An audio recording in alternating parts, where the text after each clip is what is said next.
Hello नमस्कार दोस्तों, हमारे चैनल पर आपका स्वागत है। आज हमारे पास जो गाड़ी आई है हुंडई की क्रेटा डीजल है। गाड़ी सेकंड सर्विस होनी है। गाड़ी 12,000 के किलोमीटर के आसपास चल चुकी है, जबकि सेकंड सर्विस तो 10,000 किलोमीटर पर ही होता है, लेकिन कस्टमर को याद नहीं था, इस वजह से उन्होंने सर्विस नहीं कराया। कभी भी आप सर्विसिंग कराइए तो जो समय पीरियड होता है उसके अंदर ही सर्विसिंग करा लीजिए। 10,000 किलोमीटर और 1 साल का होता है, उसके अंदर आपको सर्विसिंग करा लेना चाहिए। देखिए एसी फिल्टर है गाड़ी का, एसी फिल्टर ख़राब हो चुका है, पूरा रस्ट जमा हुआ है। एसी फिल्टर को चेंज करेंगे। आप सर्विसिंग कराइए तो एसी फिल्टर, एयर फिल्टर को चेंज करना ज़रूर से, क्योंकि उससे बहुत दिक्कत आती है बाद में।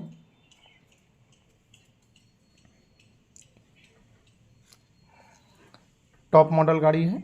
गाड़ी में बहुत सारे फीचर्स दिए हुए हैं, बहुत सारे सेटिंग बाकी है अभी गाड़ी में। अभी आइए इंजन एरिया की तरफ आते हैं। इसमें कूलेंट कम है। कूलेंट का देखिए 2 लेवल दिया रहता है, एफ़ और लो। एफ़ से नीचे कूलेंट है, इसमें कूलेंट टॉपअप करेंगे। उसके बाद एयर फिल्टर देखते हैं, एयर फिल्टर कैसा है। एयर फिल्टर के अंदर पूरा डस्ट भरा हुआ है। एयर फिल्टर इस चीज़ को, पूरे बॉडी को क्लीन करेंगे बढ़िया से। उसके बाद एयर फिल्टर को भी चेंज करेंगे।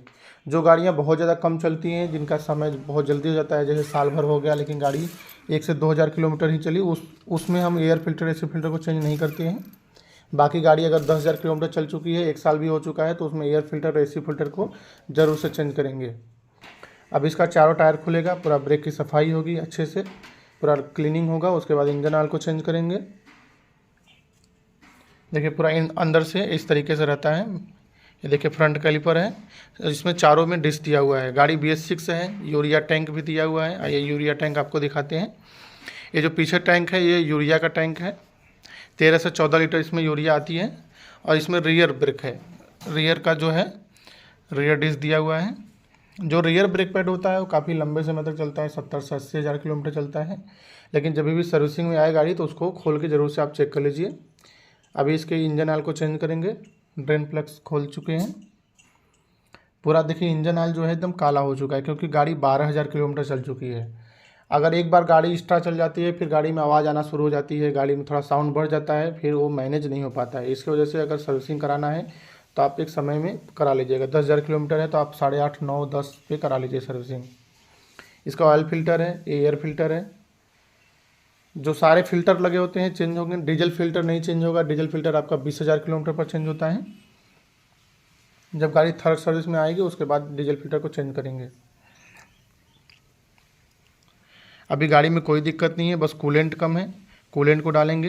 कभी भी आप इंजन ऑयल पहले गिरा लीजिए, उसके बाद पहले ऑयल फिल्टर को खोल लीजिए, उसके बाद इंजन ऑयल गिरा लीजिए, उसके बाद ही आप ऑयल फिल्टर को चेंज करिए।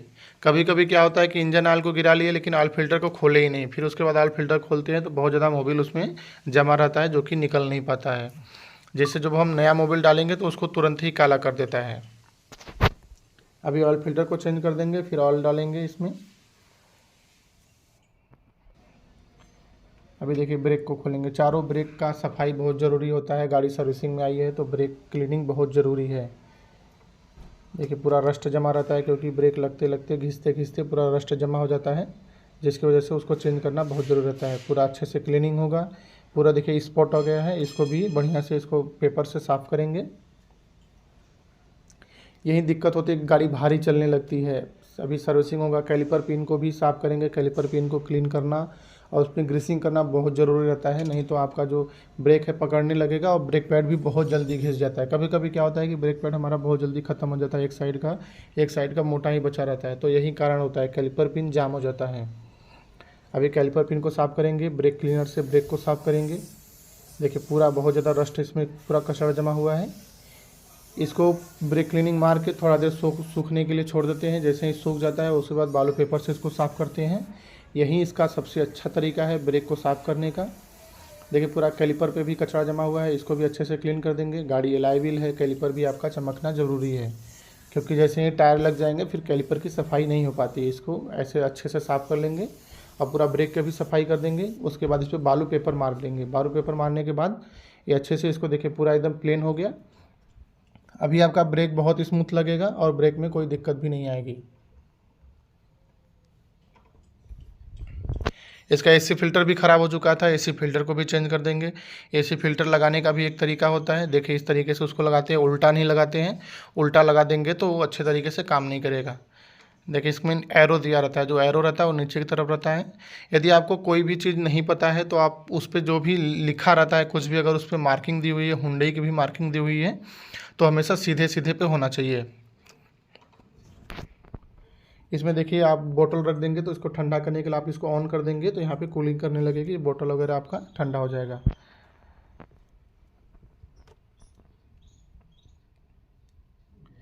अभी गाड़ी सर्विसिंग में आई है तो 2 सेंसर को चेंज करना बहुत ज़रूरत है, खोलना आप इसको। एक ऑटो सेंसर होता है, एक मैनिफोल्ड का सेंसर होता है, इसको आप क्लीन करना बहुत ज़रूरत है।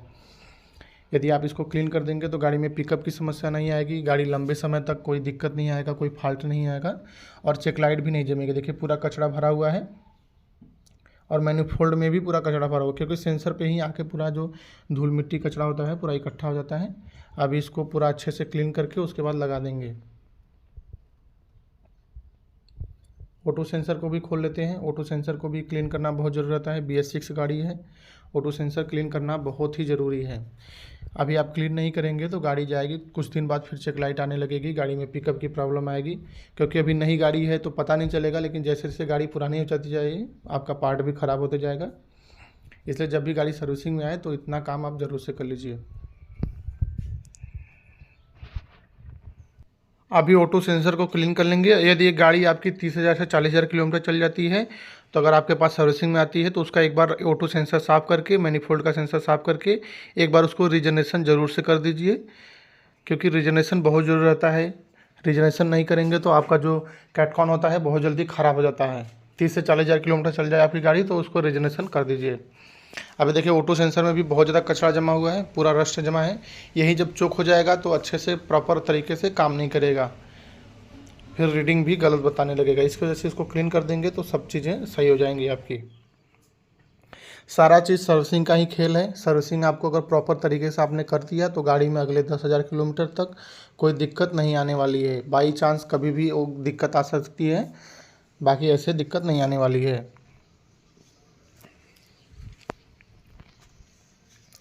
अब ये सेंसर भी क्लीन हो गया है, दोनों सेंसर साफ़ हो चुके हैं। दोनों सेंसर को लगा देंगे। अभी देखिए इंजन ऑयल को डाल रहे हैं। इंजन ऑयल इसमें 4.8 पड़ता है, 4.8 इसका क्वांटिटी है, उतना इंजन ऑयल इसमें डालते हैं। इंजन ऑयल में भी लेबल रहता है, जो इसका डिपिस्टिक गेज होता है उसमें 3 लेबल दिया रहता है। आपको जो मैक्सिमम लेबल है वहाँ तक इंजन ऑयल नहीं डालना है, जो F दिया हुआ है वहीं तक डालना है। जो एक और लेबल दिया हुआ है उसके ऊपर, वो आपका रीजनरेशन का लेवल है। रीजनरेशन में उतना लेवल तक इंजन ऑयल आपका पहुंच जाता है, क्योंकि रीजनरेशन होने के बाद गाड़ी का इंजन ऑयल बढ़ जाता है। अभी इंजन ऑयल हम लोग थोड़ा सा एक्स्ट्रा डालते हैं, क्योंकि जो ऑयल फिल्टर होता है वो भी 250 से 300 ग्राम इंजन ऑयल अपने अंदर सोख लेता है। तो जब हम एक बार गाड़ी को स्टार्ट कर देंगे, दोबारा से चेक करेंगे तो हमारा इंजन ऑयल का जो लेवल होता है वो F के निशान तक आ जाता है। देखिए हल्का सा थोड़ा सा जो ज़्यादा है वो भी गाड़ी को स्टार्ट कर देंगे तो पूरा एकदम लेवल में आ जाएगा। अभी आप लेवल में इंजन ऑयल डालेंगे तो फिर आगे चल के 2-3 दिन बाद जब कस्टमर चेक करेंगे तो इंजन ऑयल का लेवल कम बताएगा। अभी इसमें सर्विस इंटरवल भी सेट कर देंगे, क्योंकि गाड़ी को फिर अगली बार कस्टमर को प्रॉब्लम ना हो कि नहीं गाड़ी हमारी ज़्यादा चल जाए। यहाँ पे देखिए व्हीकल के ऑप्शन पर जाते हैं, फिर यहाँ पे क्लस्टर पे जाएंगे। क्लस्टर पे आप क्लिक करेंगे तो वहाँ पे 2-3 सेटिंग आती है। अभी आप और नीचे करेंगे तो यहाँ पे जो ऑप्शन है कन्वर्सेशन का, वहाँ पे क्लिक करेंगे, सर्विस इंटरवल आएगा। आप यहाँ पे डिस्टेंस आप अपने हिसाब से सेट कर सकते हैं। यदि आपको है कि हमको 9,000 पे ही सर्विस करानी है तो आप 9,000 और 12 मंथ का डिस्टेंस सेट कर देंगे। उतने के बाद आपकी सर्विसिंग की लाइट जलने लगेगी। आप क्लस्टर को भी सेटिंग कर सकते हैं। क्लस्टर में 3 थीम दिया रहता है। देखिए इसको आप चेंज कर सकते हैं। जो क्लस्टर रहता है आप A पर सेट कर देंगे तो इस तरीके का हो जाएगा, कुछ इंटरफेस बन के आएगा, और C पर कर देंगे तो कुछ इस तरीके का इंटरफेस बन के आएगा। गाड़ी में सेटिंग्स बहुत ही ज़रूरी है, बहुत ही ज़्यादा सेटिंग्स है, आपको पूरा प्रॉपर उसको जानकारी होनी चाहिए। क्रेटा का जो कैमरा है बहुत ही अच्छे तरीके से काम करता है, बहुत ही क्लियर आ रहा है एकदम। आपको पार्किंग में कोई भी दिक्कत नहीं आने वाली है। फ्रंट सेंसर भी बहुत अच्छा काम करता है, रियर सेंसर भी बहुत ही अच्छे तरीके से काम करता है, और इसका सीट वेंटिलेशन भी बहुत ही अच्छा है। ये देखिए फ्रंट का है, फ्रंट में दोनों वेंटिलेशन दिए हुए हैं और रियर में भी दोनों वेंटिलेशन दिए हुए हैं।